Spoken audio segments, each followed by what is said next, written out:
Hi everyone, just welcome to a new video. So we are here on N8N and I'm so glad to start showing the things I've been working in the last days. I know there are a lot of videos on the internet on how to put things together, how to create those agent workflows and how such agent workflows can automate a lot of tasks for the enterprise. But somehow I was interested to see if I could create something for myself, something that I can use on a day-to-day basis.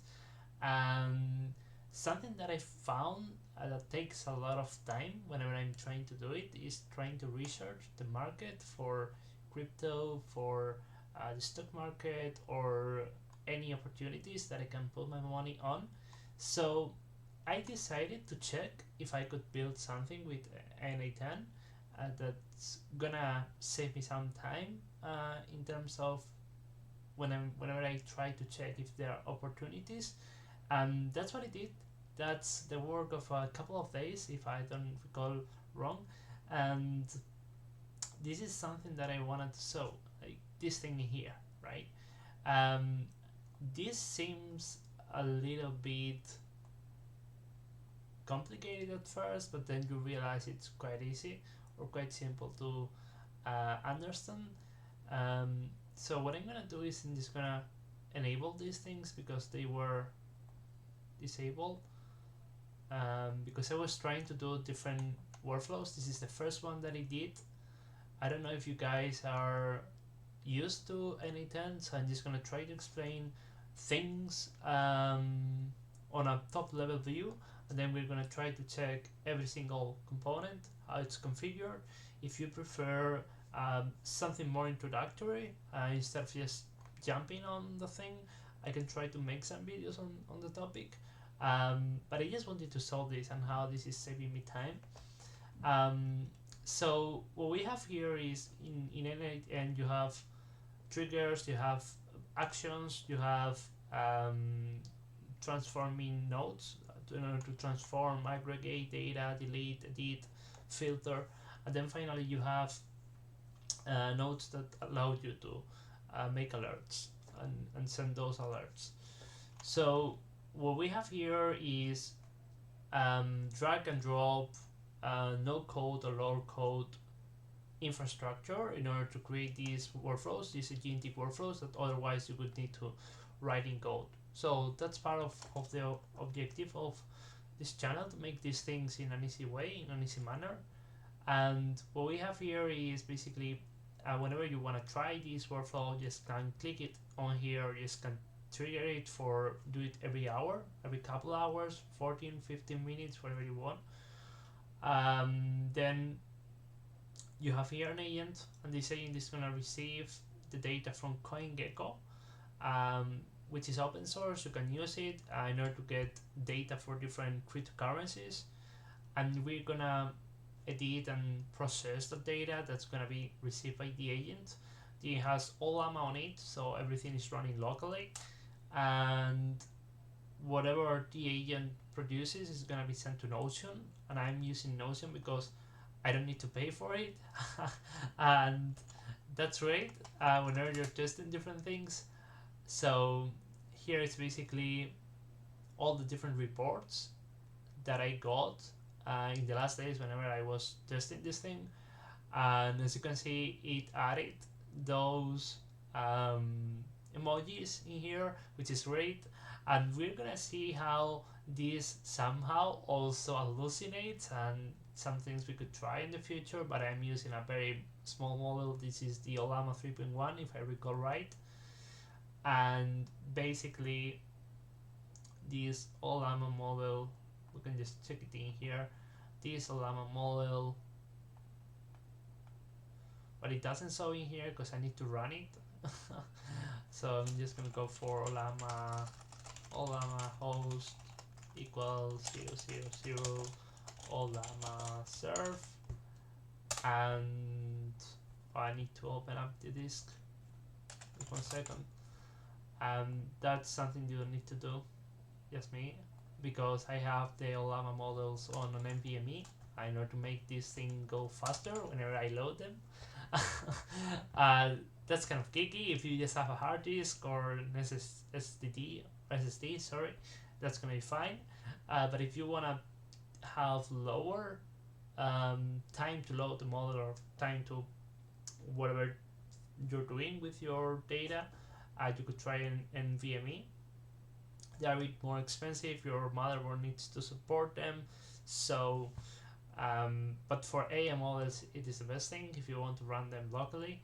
And then how I run N8N is basically the self-hosted environment, just doing Docker Compose app, simple. So I think we are ready now. Yeah, Llama 3.1 I was using. So that's a small model. That's not the state of the art in any way, but that's usually what I try. Also, I'll use a lot of Mistral, if you recall right. So I just try to swap them, test them for different use cases. So this is my Notion page. I can show you how I configured this thing if you want. If you need, just let me know in the comment section down below. And this is pretty much it. I see a lot of people reading from Google Sheets. That's something a bit unnatural to me. Even though I use Google Sheets, I prefer just getting data from the internet. So but Google Sheets is great for enterprise, possibly if it is a small company. Otherwise, you're likely to get data from S3. I'm just going off rails in here, but um, just a bit of conversation, and then I usually see a lot of Gmail, but if you want to do it on Gmail, you need to have something on Google Cloud, but Notion is free, and Notion is right here, and you can share this with people. So I find this pretty good, to be honest. So what I'm gonna do, we're gonna check some of the proposals. What I'm trying to do in here, I'm just gonna let you know, this is an arbitrage bot. So basically, whenever I click on here, we're gonna see it. Yep. We should get the data, I guess. Yep. There we go. This is disabled. This pathing here is disabled. So I guess the agent is gonna just get the data from here, from here, from here, and boom, boom. There we go. Yeah.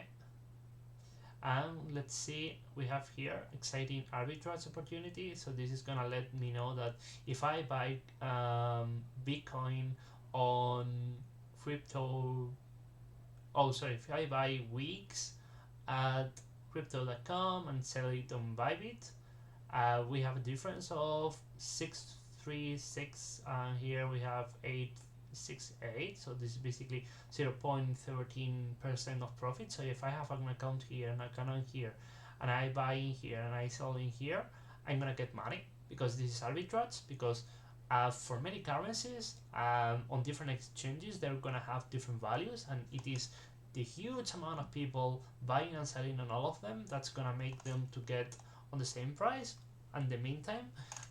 So these kind of inefficiencies are quite common if you check with traders, if you check with people on researching the market, you're gonna find that arbitrage is quite common in terms of forex, in terms of crypto, very common. This is not in any way an advice on what you should buy, what you should do. This is just an example that I use on a day-to-day basis, pretty much, or in the afternoons that I have time, and in order to find which opportunities I can do. So the agent is only gonna tell us about these arbitrage, opportunities. It's not gonna tell us, hey, Bitcoin or this currency just came down and you can just buy it or you can just sell it, because it's gonna go up, it's gonna go down. The only thing that this is gonna do is it's gonna check the prices from CoinGecko, and it's gonna tell me from which should I buy and to which should I sell in order to get the difference, and that difference is gonna be the arbitrage premium that I get in order to do that. So let's check which kind of information we get from CoinGecko. We get the currency. In this case, we are only doing this for Bitcoin. Then we get which is the exchange. So in this case, we have different exchanges in here. I think it just gotta be modding here because it just told me to buy weeks at crypto.com, but basically it was to buy Bitcoin at 2 weeks. So I'm sorry, I never used that one. I don't know it.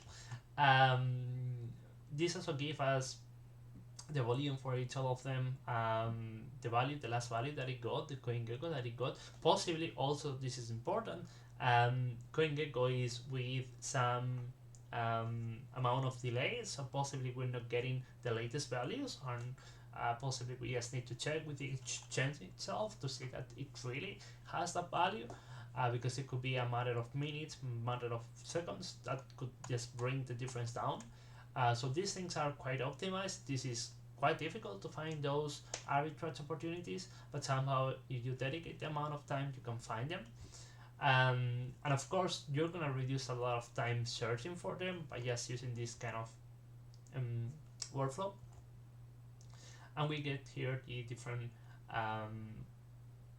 values that we get from different exchanges. We have up to 100. This one, so here we can go for next page. So up to 100 exchanges, this currency is being sold. I mean, Bitcoin is being sold, and this is the data that we get. We get this data in kind of a JSON format. Okay, we are only seeing it on a table, but this is basically a JSON format.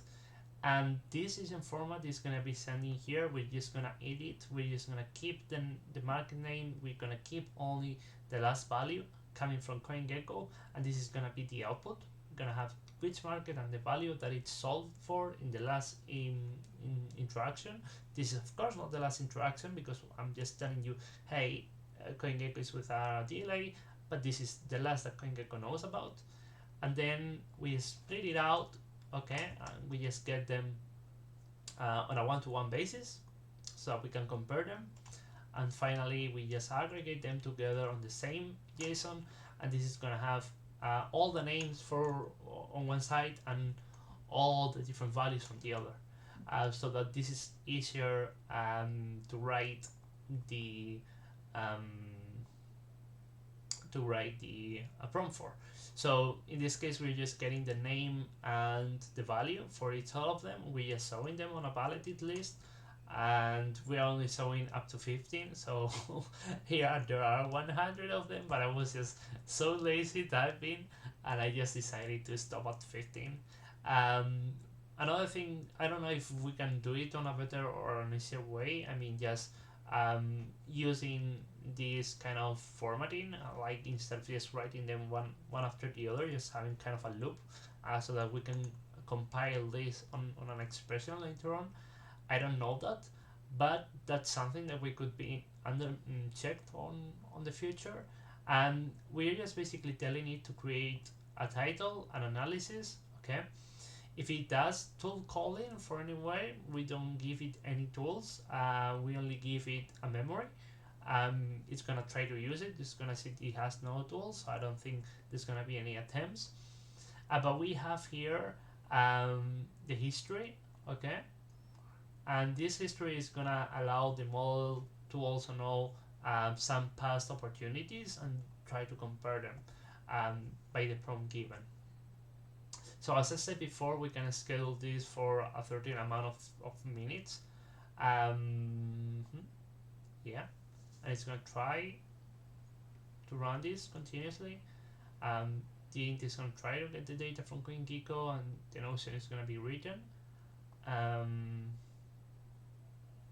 this should appear on, well, we have an error in here. Usually we could get errors if the draft that the int attempts to create is too long, and because of that the JSON formatting doesn't work, but that's not so common, so we are just fine leaving it this way. I'm not doing any kind of error treatment, but that's something that we could do as well. So as I said, possibly this is gonna just fail all the time. I don't know. Well, now got some data, I guess. Let me check. Here we have another opportunity. Okay, this is hallucinating, as I told before, because I'm so sure Ethereum is not selling at 452. We're not giving it prices from Ethereum, so this is a hallucination. And in order to avoid hallucinations, what we need to do is bring another model that checks if the information that the first model is giving is in any way part of the data that it received before, and if not, just say, hey, this is not valid, and just don't route it to Notion. So that's something to do in the future. But I'm just living with hallucinations without any trouble, to be honest. So this is another opportunity. Just why I know this is hallucination or not, because this value is something that I expect to have Bitcoin for in this time range that we live in. That's something to check for us as well. But this is kind of the things that I'm seeing in here. We can delete the old ones if we desire, like delete. Okay, all of these were the first ones. These were I was just getting right with the formatting. As you can see, sometimes it doesn't get the emoji, but for the most part it works pretty great. And seeing the emojis is quite funny. Oh, you can see the content without clicking even. I didn't know that. But just going over the different titles, that's great. So I use it quite a lot. I've been using it for this week, to be honest, in order to get these opportunities. And we can just test the workflow once and again, see what comes out of it. And the previous times I think it was failing because it wasn't getting the data from the CoinGecko. It wasn't asking that. But hey, this is likely a hallucination, and this is not likely an hallucination. Okay, so there are a lot of arbitrage opportunities. This is just the tip of the iceberg of the things that you can do. We could try to test everything from here if we had connectors. But I just wanted to show you guys what you can do with N8N. This is so powerful. Gonna try to have some hands-on with you on how to do other workflows. Something useful. That is something that you can use on a day-to-day basis. So I hope you liked the video. Give a like, subscribe, click the bell button, and I will see you in the next one. Bye bye.